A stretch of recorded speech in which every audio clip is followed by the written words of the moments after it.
తాకట్టులో ఉన్న బంగారాన్ని విడిపించి ఆ రోజు ఆన్లైన్ రేటుకే మేము కొంటాం. Sharma gold company. నమస్తే, వెల్కమ్ టు సుమన్ టీవీ. నేను మీ యామ్ని. ప్రస్తుతం మనతో ఉన్నారు ప్రముఖ ఆధ్యాత్మికవేత్త, ప్రముఖ జ్యోతిష్య వాస్తు పండితులు, బ్రహ్మశ్రీ డాక్టర్ నాయకంటి మల్లికార్జున శర్మ గారు ఉన్నారు. వారితో మాట్లాడదాం. నమస్కారం గురుగారు. నమస్కారం అండి. గురుగారు, ఇప్పుడు మహామాగి అలానే మాఘ పౌర్ణమి రోజు అండి, ఎలాంటి నియమాలు పాటించాలంటారు? తప్పకుండా అమ్మ. ఓం శ్రీ గురుభ్యో నమః. మహామాగి అని అంటే ఏమిటంటే, సహజంగా చాంద్రమానాన్ని అనుసరించి ఏదైతే నక్షత్రం ఉందో ఆ నక్షత్రం పౌర్ణమి రోజు ఉంటే ఆ మాసానికి పేరు అనేది ఉంటుంది. కృత్తికా నక్షత్రం పౌర్ణమి రోజు ఉంటే కార్తీక మాసం అని, చిత్తా నక్షత్రం పౌర్ణమి రోజుంటే చైత్రమాసం అని, ఇలాగా విభజన చేయబడ్డది.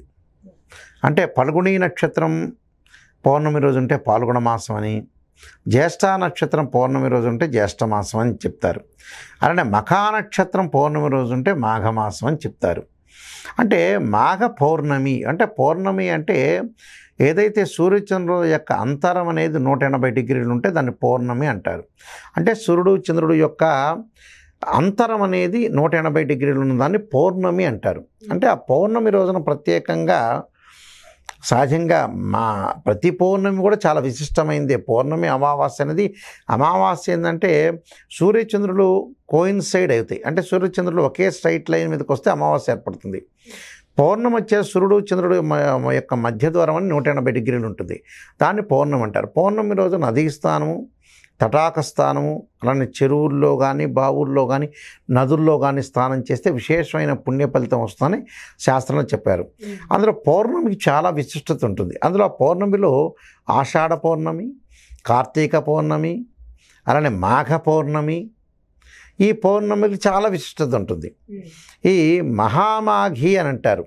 అంటే పెద్దది, గొప్పది. అంటే శ్రీకృష్ణుడు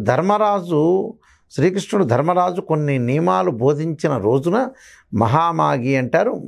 అంటే పెద్ద పౌర్ణిమ, పెద్ద పండగ. మహా అంటే గొప్పదైన పూర్ణిమ. అంటే మాఘమాసం ఏంటంటే స్థానానికి ప్రతీక. కార్తీక మాసం ఎలాంటి ప్రతీక ఉంటుందో మాఘమాసం కూడా శివకేశవుల యొక్క ప్రీతికరమైన మాసం కూడా మాఘమాసమే. అంటే ఆధ్యాత్మిక చింతన, ధార్మిక విషయాలన్నిటికి కూడా మాఘమాసం అనేది చాలా విశిష్టమైంది.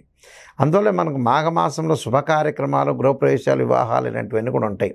అందువల్ల మాఘ పౌర్ణమి రోజున దీపారాధన చేయటం ప్రత్యేకంగా. ఎందుకంటే సూర్యభగవానుడి యొక్క కుంభరాశిలో ఇక్కడ సంచారం ఉండటం, అలానే ఆ మాసంలో కూడా ఈ కుంభరాశి నుంచి కూడా ఇంకా కొంతకాలం తర్వాత మార్పు జరగటం. అంటే సూర్యుని అనుసరించి మాత్రమే ఈ ఏదైతే లేలేత కిరణాలు పడటం ఒకటి. అలానే పౌర్ణమి రోజున చంద్రుడి యొక్క ప్రతిబింబం, అంటే సూర్యచంద్రుల యొక్క ప్రతీక అని అర్థం.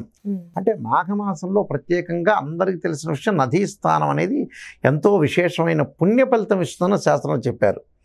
అందువల్ల ఎప్పుడైతే చంద్రుడి యొక్క రేస్ అనేది దాని మీద పట్టడం వల్ల చక్కగా నదీ స్నానం చేయటం సంకల్పం చెప్పుకుంటారు.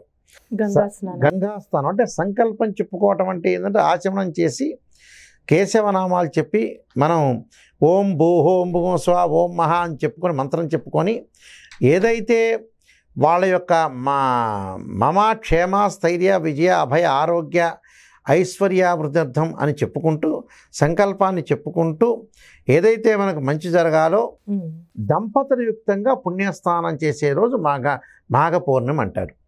అంటే దంపతులు అంటే ఏమిటంటే ఈరోజు కూడా పుష్కరాల్లో చేసినట్టుగా మాఘమాసంలో దంపతులు ఇద్దరు కూడా బ్రహ్మముండిలో వేసుకొని చక్కగా మట్టిని తీసుకొని నెత్తి మీద వేసుకొని ఆ కింద నదిలో ఉన్న మట్టిని తీసుకుని వేసుకొని సంకల్పం చెబుతారు. అంటే పురోహితుల చేత సంకల్పం చెప్పించి నదీ స్నానం అనేది చేస్తారు. ఆ నదీ స్నానం చేయటం వల్ల వివిధ కర్మల్లో ఉండే దోషాలు, పూర్వజన్మల్లో ఉండే కర్మ ఫలితం అంతా కూడా దోషం అనేది తొలగిపోతుందని మనకి శాస్త్రం. అంటే కార్తీక పౌర్ణమికి ఎంత విశిష్టత ఉందో మాఘ పౌర్ణమికి కూడా అంత విశిష్టత ఉంది. ఎందుకంటే మఖానక్షత్రం ద్వారా మాఘమాసం ఏర్పడుతుంది. మఖానక్షత్రానికి కేతు అధిపతి కాబట్టి, కేతు జ్ఞానకారుడు కాబట్టి జ్ఞానం అనేది పెరగాలి, విద్యందు అనుకూలంగా ఉండాలి. కాబట్టి ఈ మాఘమాసంలో స్త్రీ పంచమని, అలానే మనకి వసంత పంచములు, అలానే మహాశివరాత్రులు, రథసప్తమి ఇలాంటివన్నీ కూడా రావడానికి మాఘమాసం అని చాలా ప్రత్యేకత ఉంది. అంటే ఆ రోజు ఏమైనా ప్రత్యేకమైన మంత్రం చదువుకోవడానికి అలాంటిది ఏమైనా ఉందా అండి?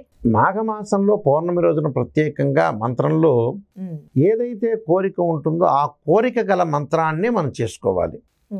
ధనం కావాలి, ఓం యక్షాయ కుబేరాయ వైశ్రవణాయ ధనధాన్యాధిపతే ధనం ధాన్య సమృద్ధిమే దేహిమే దాపై స్వాహ. ఆరోగ్యం బాగుపడాలి, శరీరే జర్జరీభూతే వ్యాధిగ్రస్తే కళేవిర ఔషధం జాహ్నవీతోయం వైద్యో నారాయణ హరి అనే మంత్రాన్ని చక్కగా చదువుకోవాలి. ఓం నమో నారాయణాయ నమః, ఓం నమః శివాయ అంటే ఈ మంత్రాల్ని చక్కగా మనం చేయటం వల్ల మంచి జరిగే అవకాశం, అంటే సుఖము, భోగము, సంతోషము కలిగే అవకాశం. అంటే నదీ స్థానం అనేది చాలా ముఖ్యమైనది.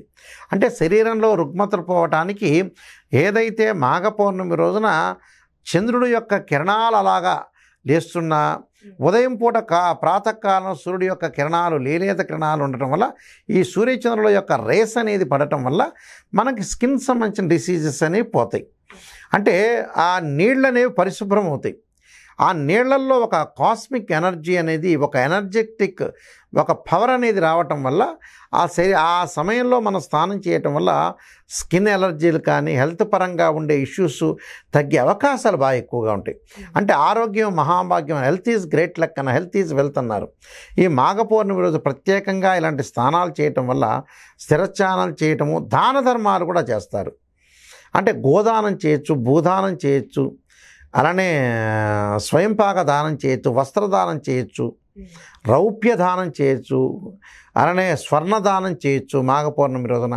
అంటే దాన ధర్మాలు ఒక్కొక్క దానం చేస్తే ఒక్కొక్క ఫలితం వస్తుంది. ఆ రోజు ప్రత్యేకంగా కొంతమంది ఉపవాసం కూడా చేసేవాళ్ళు ఉన్నారు. ఆ రోజు సత్యనారాయణ స్వామి శివుడు అభిషేకం చేసేవాళ్ళు కూడా ఉంటారు. మహామాఘి రోజున, మాఘ పౌర్ణమి రోజున అలా అభిషేకం చేసుకోవచ్చు. వ్రతం సత్యనారాయణ స్వామి వ్రతాలు చేసుకోవచ్చు. చక్కగా భగవంతుడి యొక్క ఆరాధన, ఏకాదశి మహాన్యాసపూర్వక రుద్రాభిషేకం చేయటం వల్ల కూడా చాలా మంచి ఫలితాలు జరిగే అవకాశం ఉంది. ఇంకా విశిష్టమైందంటే మాఘమాసంలో పౌర్ణమి రోజున సముద్ర స్నానం చేసి లేదా నదీ స్నానం చేసి ఇసుకతోటి సైతికలింగాన్ని కట్టాలి.